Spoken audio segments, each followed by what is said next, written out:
شروع کرتا ہوں اللہ کے نام سے جو بڑا مہربان نہایت رحم کرنے والا ہے۔ السلام علیکم دوستو، welcome on S G A stories. دوستو، شہرزاد اس طرح کہانی شروع کرتی ہے کہ پرانے زمانے کی بات ہے کہ کہیں ایک سوداگر رہتا تھا۔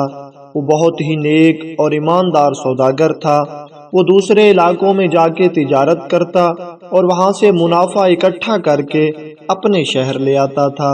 اس کو تجارت میں ہمیشہ اچھا خاصا منافع ہوتا تھا۔ سونے پر سہاگا یہ تھا کہ وہ تاجر جتنا امیر تھا اتنا ہی برگزیدہ اور نیک بھی تھا۔ کبھی کسی کا حق نہیں کھاتا تھا۔ اس تاجر کی ایک بیٹی اور 2 بیٹے تھے۔ بیٹی کی شادی کی عمر ہو چکی تھی جب وہ تاجر تجارت کرنے کے لیے دوسرے شہر جا رہا تھا تو اس کی بیوی نے کہا، اس بار جلدی واپس آ جانا۔ رخسانہ، جو کہ اس کی بیٹی کا نام تھا، کہ سسرال والے شادی میں جلدی کا کہہ رہے ہیں۔ تو سوداگر کہتا ہے، انشاءاللہ اس بار میں جلدی آ جاؤں گا اور آتے ہی اپنی بیٹی کی شادی کر دوں گا۔ جیسے ہی وہ جا رہا ہوتا ہے تو اس کی بیٹی اس کو کھجوریں دیتی ہے اور کہتی ہے، ابا حضور اسے راستے میں کھا لینا۔ وہ تاجر کھجوریں لے لیتا ہے اور چلا جاتا ہے۔ دوسرے شہر میں جا کر تجارت کرتا ہے اور وہاں سے منافع کماتا ہے اور پھر واپس گھر آنے کی تیاری کرتا ہے۔ جب راستے میں ہوتا ہے تو اسے کہیں پر یاد آتا ہے کہ اس کی بیٹی نے اس کو کھجوریں دی تھی۔ وہ قافلہ وہیں روک لیتا ہے اور ایک پرانے کنویں کے قریب بیٹھ کر کھجوریں کھانے لگ جاتا ہے۔ ابھی وہ چند کھجوریں ہی کھا پاتا ہے کہ دیکھتا ہے کنویں کا پانی لال رنگ کا ہونے لگتا ہے، یعنی ایسا معلوم ہوتا ہے کہ جیسے پانی میں کسی نے خون ڈال دیا ہو۔ ابھی تھوڑی دیر ہی گزری تھی کہ اس کنویں میں سے ایک جن نمودار ہوتا ہے اور لرزہ خیز آواز میں اس کو کہتا ہے، اے آدم زاد، یہ کیا قہر ڈھایا تو نے میرے نامولود بچے کو قتل کر دیا۔ تو نے جو کھجور کی گٹلی اس کنویں میں پھینکی اس سے میرا نامولود بچہ مر گیا ہے، اور جیسا کہ اسلام میں ہے کہ جان کا بدلہ جان، تو میں اب تمہاری جان لوں گا۔ سوداگر کہتا ہے، یہ تو مجھ سے نادانی سے ہوا، میں نے اس کو دیکھا ہی نہیں تھا۔ تو جن کہتا ہے، تمہاری نظر محدود ہے، تم ہمیں نہیں دیکھ سکتے، اور اگر تم نے یہ نادانی سے کیا ہے تو گناہ گناہ ہوتا ہے، چاہے دانستہ ہو یا نادانستہ۔ اب مرنے کے لیے تیار ہو جا اور بہانے نہ بنا۔ وہ سوداگر اسے کہتا ہے کہ میں مرنے سے نہیں ڈرتا، لیکن جو امانتیں میرے سر ہیں لوگوں کی اور جو میرے فرض رہ گئے ہیں ان کو پورا نہ کیے بغیر میں مرنے سے بہت ڈرتا ہوں۔ تو مجھے کچھ عرصے کی مہلت دے تاکہ میں اپنے فرائض ادا کر لوں، پھر تو مجھے قتل کر دینا۔ وہ جن کہتا ہے کہ تو اپنی جان بچانے کے لیے فضول بہانے کر رہا ہے، اب تمہاری جان نہیں بخشی جائے گی۔ وہ سوداگر جن سے کہتا ہے، اچھا تو مجھے ابھی قتل کر دے، روز حشر میں اللہ کے سامنے تیرا گریبان پکڑ لوں گا اور اللہ کے سامنے عرض کروں گا کہ اس نے مجھے اپنے فرائض ادا کرنے سے روکا تھا۔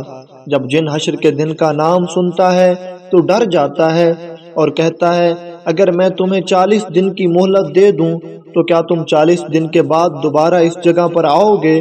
تو وہ سوداگر جن سے وعدہ کر لیتا ہے کہ اگر تم مجھے 40 دن کی مہلت دو میں ضرور واپس آؤں گا، اور پھر تم اپنا وعدہ پورا کر لینا اور میری جان لے لینا۔ یہ سنتے ہی جن دوبارہ کنویں میں غائب ہو جاتا ہے۔ وہ سوداگر اپنے گھر کی طرف چلا جاتا ہے۔ سوداگر کے بچے اس کا انتظار کر رہے ہوتے ہیں۔ سوداگر گھر جاتا ہے، سب گھر والوں سے ملتا ہے۔ سوداگر کو اپنے گھر والوں سے ملنے کی خوشی تو ہوتی ہے، لیکن ساتھ ساتھ اس کے دل میں یہ غم بھی ہوتا ہے جو واقعہ اس کے ساتھ راستے میں ہوا۔ سوداگر لوگوں کی امانتیں ان کے سپرد کرتا ہے اور اپنی بیٹی کی شادی بھی کر دیتا ہے، لیکن سوداگر کو چین نہیں پڑ رہا ہوتا۔ وہ ایک دن ایک بزرگ کے پاس جاتا ہے اور اس سے ساری حال حقیقت بیان کرتا ہے۔ تو وہ بزرگ کہتا ہے، تو یہ راز اپنی بیوی بچوں کو بھی بتا دے، ایسا نہ ہو کہ راز چھپاتے چھپاتے ایک دن تو خود بھی مٹی کے نیچے چھپ جائے۔ تمہاری بیوی کا بھی تم پر حق ہے، تمہارے بچوں کا بھی تم پر حق ہے، کہ وہ تمہارے رازدار ہوں۔ سوداگر گھر آ کر ساری باتیں اپنی بیوی کو بتا دیتا ہے اور اس جن کو دی ہوئی قسم بھی بتاتا ہے کہ میں نے اللہ کے نام کی قسم کھائی تھی کہ 40 دن کے بعد مرنے کے لیے حاضر ہو جاؤں گا۔ اس کی بیوی یہ سن کر چیخنے لگتی ہے۔ سوداگر کسی طرح سے اپنی بیوی کو منا لیتا ہے۔ اس کی بیوی کا حال برا ہوتا ہے، زاروں قطار رو رہی ہوتی ہے، لیکن سوداگر ایمان کا پکا تھا اور وہ اپنی قسم نبھانے کے لیے اس جن کے پاس چلا جاتا ہے۔ 40 دنوں کے بعد سوداگر اس جگہ پر پہنچ جاتا ہے جہاں اس نے اس جن کے نومولود بچے کو قتل کیا تھا۔ ابھی سوداگر وہاں بیٹھا ہوتا ہے کہ وہاں سے ایک آدمی کا گزر ہوتا ہے۔ اس آدمی کے ساتھ 2 کالے رنگ کے کتے ہوتے ہیں۔ وہ آدمی سوداگر سے پوچھتا ہے تم یہاں کیوں بیٹھے ہو؟ تو سوداگر اسے بھی اپنا سارا قصہ بیان کرتا ہے۔ وہ آدمی کہتا ہے جب تک میں تیرا انجام نہ دیکھ لوں میں یہاں سے آگے نہیں جاؤں گا۔ ابھی وہ باتیں کر رہے ہوتے ہیں کہ ایک اور شخص آ جاتا ہے جو ایک ہرنی کے گلے میں رسی ڈالے ہوئے ہوتا ہے۔ وہ بھی آ کر سوداگر سے پوچھتا ہے تم یہاں کیسے بیٹھے ہو؟ تو سوداگر اس کو بھی ساری حقیقت بیان کر دیتا ہے۔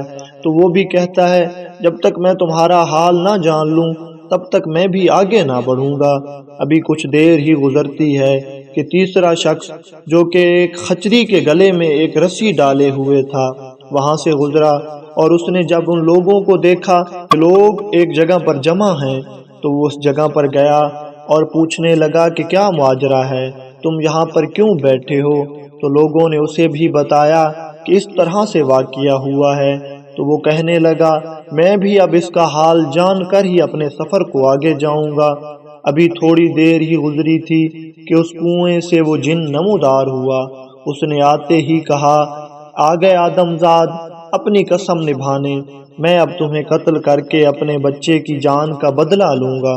ابھی وہ قتل کرنے کے لیے تیار ہی ہوتا ہے کہ تینوں مسافر آگے بڑھتے ہیں اور کہتے ہیں کہ یہ گناہ نادانستہ ہوا ہے، تو اسے معاف کر دے۔